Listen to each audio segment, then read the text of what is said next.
and make sure that the community knows about what is happening. How have we performed? Our current membership stands at 7,200 individual members. Our target by 2010, projecting to 2012, will be in excess of 13,000. So we're somehow halfway there, or is it yeah, somewhere halfway there. And I think we would do it. With your help and with your ideas, how we can actually make sure that this process of knowledge transfer works very well to our benefit. Active members of 1,500 companies are involved. We're talking about 4,500 companies. And companies both large and SMEs. The split at the moment is we have about 65–70% SMEs involved within the knowledge transfer network, which is good. That is the 1,500, 70% is SMEs. The rest then large companies. We organize events, and I think the KTN is very well known for its events.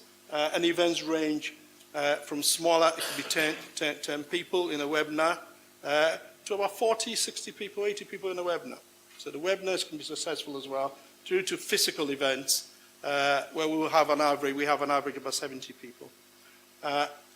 Our events are actually oversubscribed, particularly the things we do with the designers are very often oversubscribed. So if you see an event advertised, don't just delay, do register, because you might be disappointed. Technology roadmap state-of-art reviews, we've done a number of them, over 20. Technology roadmaps and state-of-art reviews.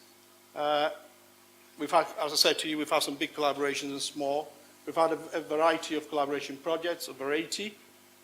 We have a portfolio of R&D projects, because we're invited by industrial partners and university partners to actually be part of a consortium to help the process gel.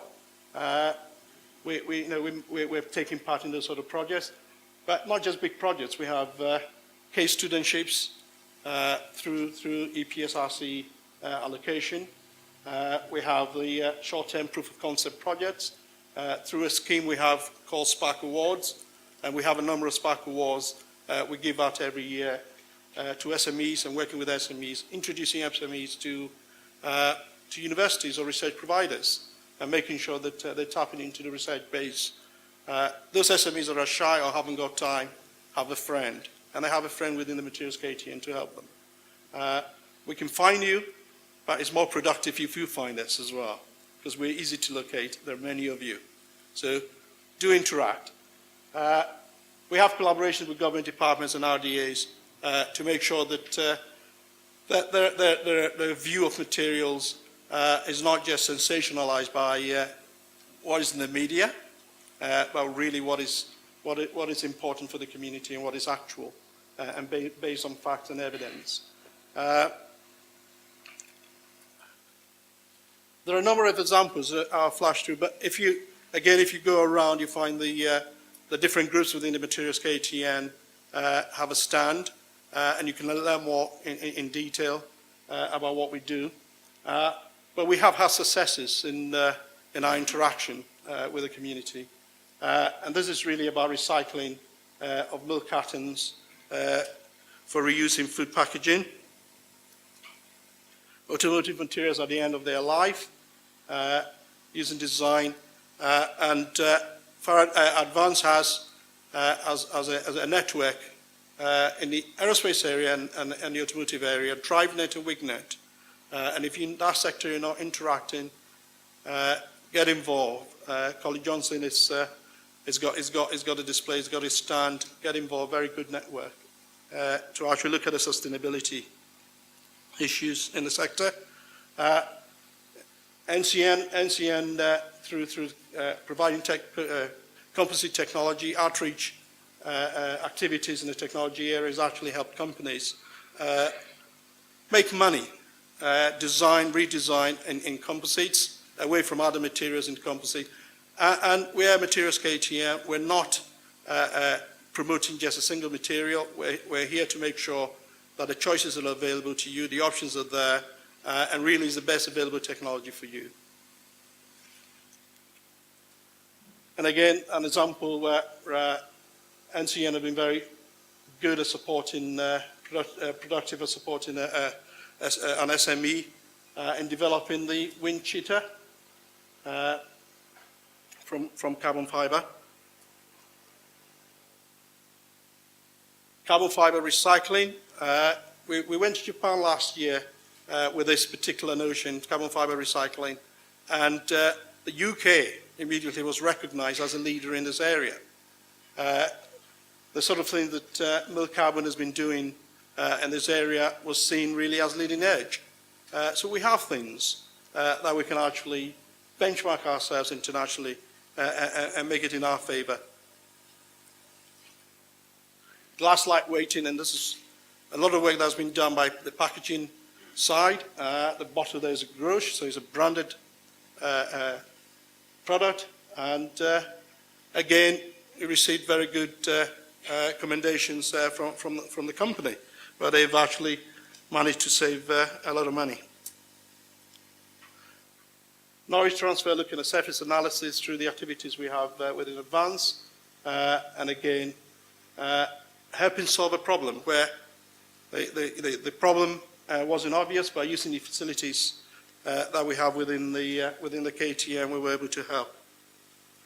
The textile side, and you've seen the placard there, the display. Again, helping a small business setup in a hospital gown.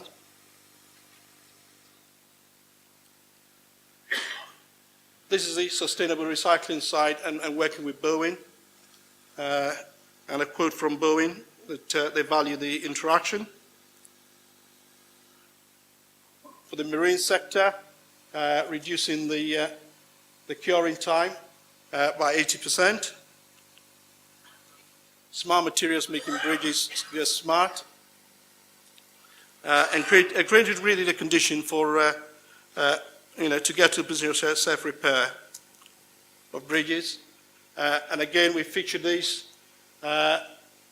in terms of the amount of, if you like, production shifts saved by providing a coating solution to the tractor blades. It's moved from 1 shift to 3 shifts because they're able to actually work longer with the solution.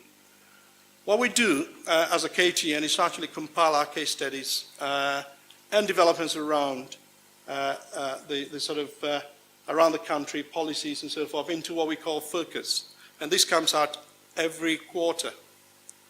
If you're a member of the KTN and you don't receive these, let us know, and we'll make sure that we have your right address, because it goes through the post.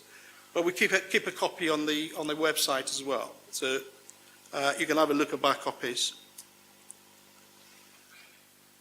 We're doing well, but there's plenty to do, and there are some big issues. Sustainability being a key focus area. Reach for some industries is very important. Certainly for the materials industry, it's quite key and can either be an opportunity or a threat. We need to understand it. Energy cost and availability. Other countries, particularly where we've relied on raw materials, are actually developing and making use of the raw materials themselves. That presents a challenge. Automation within our sort of production processes, making sure that we adopt new technologies very quickly, and making sure we can actually grow some competitive advantage through what we do. And all this concerns us, and we want to work with you to actually get that to happen. If you're not already making contact, do make contact with us. The KTN address is there, materialsktn.net, to register with us.